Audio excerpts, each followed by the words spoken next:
How did I get so cool? I get it from my mama.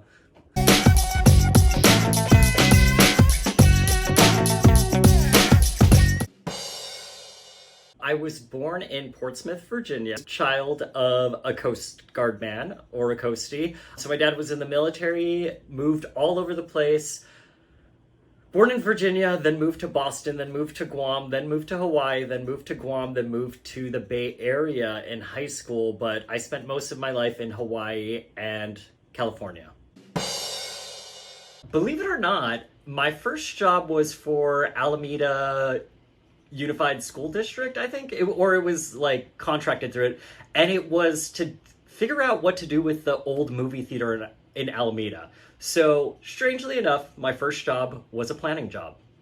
It's a bit complicated. It has to do with like studying French and studying existentialism. So when I was in college, I I don't know, I fell into the very American idea of wanting to go corporate and work corporate and just make a lot of money. I had been in California for a while, really enjoyed going to the city, like dressing up, doing all these fun, fancy things. And then I started reading Sartre, the French existentialist philosopher, and I read the book Nausea, and I started to feel like these existential emptiness pangs and the nausea, and it was really intense. And maybe it was because I was in college at Berkeley and we smoked a lot of pot and thought a lot.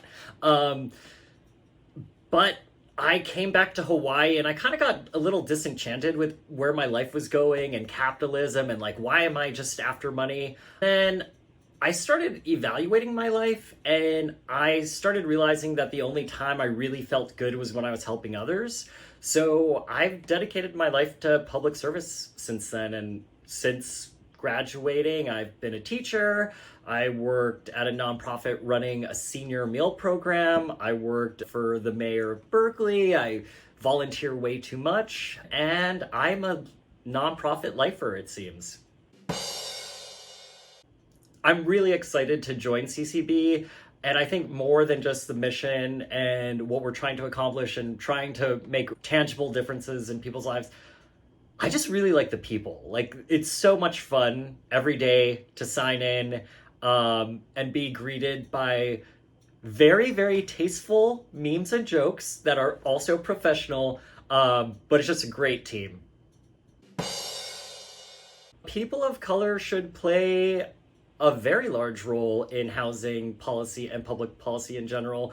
California is a majority minority state. We make up 60% of the population, and we should be making 60% of the decisions. We are often silenced and we're not at the table. So when I worked for Berkeley's mayor, I was the only person under 50 and also the only person of color. So I think given just the demographics, that's one thing, but we have a lot to say and we have different life experiences and, you know, we can bring a lot to the table. If you look at housing specifically, there's a whole movement for intergenerational living. Well, guess what? Like, that's always existed in our communities and, you know, good for you for recognizing it, but you should have listened to us before. I just kind of like to look at what the issues are that affect everyday lives. If I hear things from my brother about childcare being too expensive, or if I hear things from my friends about their commutes, or my parents, I like to look at those problems and solve them. So I guess I just want to make the lives of my friends and family and community better. I don't know that it was a piece of advice, but there was like a very soft criticism that I was told about that kind of took to heart. And it was my boss, who was super nice, told me that someone had mentioned that I don't follow through on things.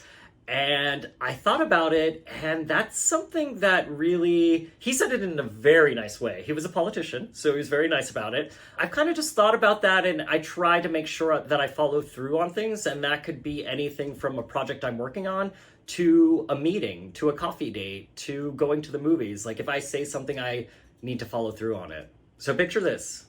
California community builders, think, do, and follow through.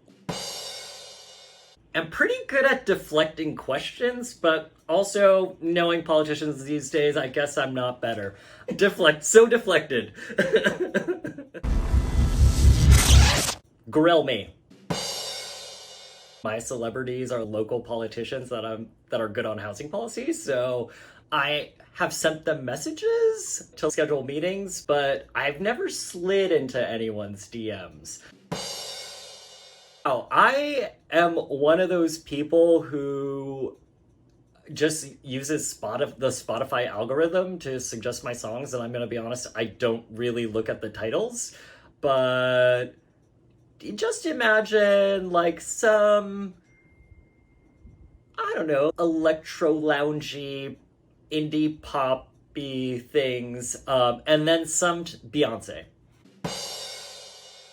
People used to say that I was more of a Ross, but I think I might have been more of a Rachel. Ooh. Ooh, do we want to get deep and have people hate me? I think hiking is overrated. I'm just not really that into it. I'm an ocean man, not a mountain man. Tacos. Multiple tacos. I haven't been there, but I thought about San Diego, and I should go there as a mix of both. So yes, I'm deflecting again.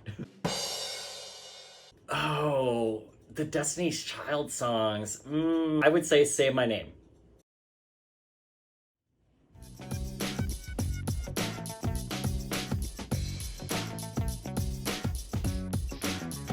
Delete that.